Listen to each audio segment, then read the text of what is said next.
In this lesson, you will learn about synthetic polymers. Unlike natural polymers, these polymers are made by humans in a factory instead of within a living organism. You are likely familiar with the term plastics. This is a broad term encompassing a wide range of polymers made of monomers derived from crude oil. Crude oil is known as a non-renewable resource because we cannot grow or produce crude oil. The fractions obtained from the fractional distillation of crude oil can be cracked to form alkenes, some of which are the monomers of these synthetic polymers. For example, polyethylene, also known as polyethylene, is a polymer of ethene monomers. These polyethylene polymers can be high or low density, all depending on the degree of branching present. The term branch refers to smaller chains sticking out of the main chain, much like branches on a tree. Polypropene or polypropylene is a polymer of propene monomers. Polyvinyl chloride or PVC is a polymer of chloroethene or vinyl chloride monomers.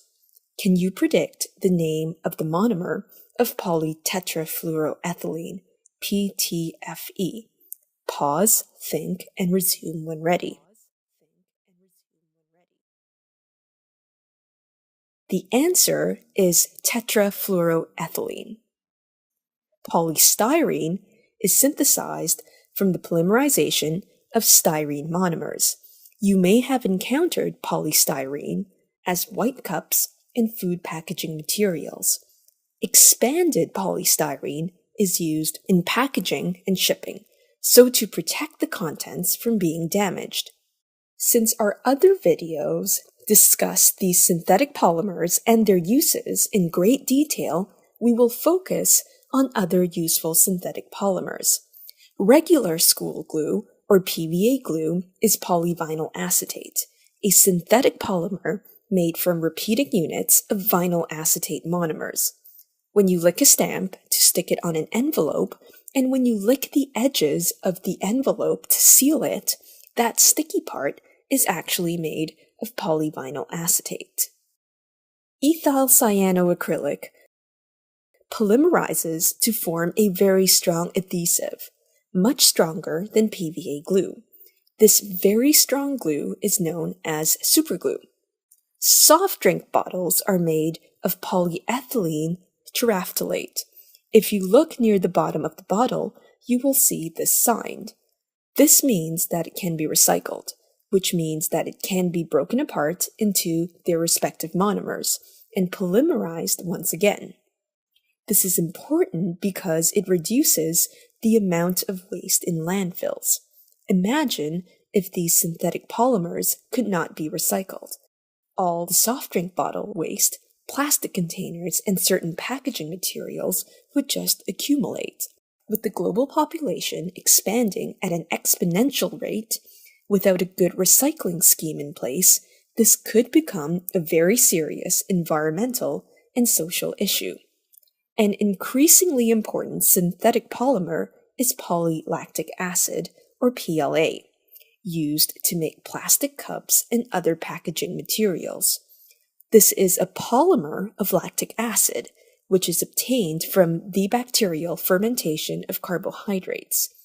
These sugars can come from corn or sugarcane, all of which are renewable resources because they can be grown again and again. If you exercise for an extended amount of time, your muscles begin to cramp. This is due to the production of lactic acid from insufficient oxygen in your muscle cells. Besides being derived from a renewable resource, PLA is also biodegradable. In other words, it can break down naturally. PLA is sometimes used in the medical field as dissolvable stitches. If you had to get stitches, you wouldn't have to return to the clinic or hospital to have them removed because they biodegrade naturally over time. Another synthetic polymer, with this real-life application is polyglycolic acid. Imagine if we can one day dispose a food container in our garden and find that it has decomposed in a few days. Imagine if we can recycle a soft drink bottle in our own home. The possibilities are endless, all with the intent to reduce the impact of mass production of waste on our planet. In summary, there are many synthetic polymers with many real-life applications, and in particular, there is an increased interest in recyclable and biodegradable synthetic polymers.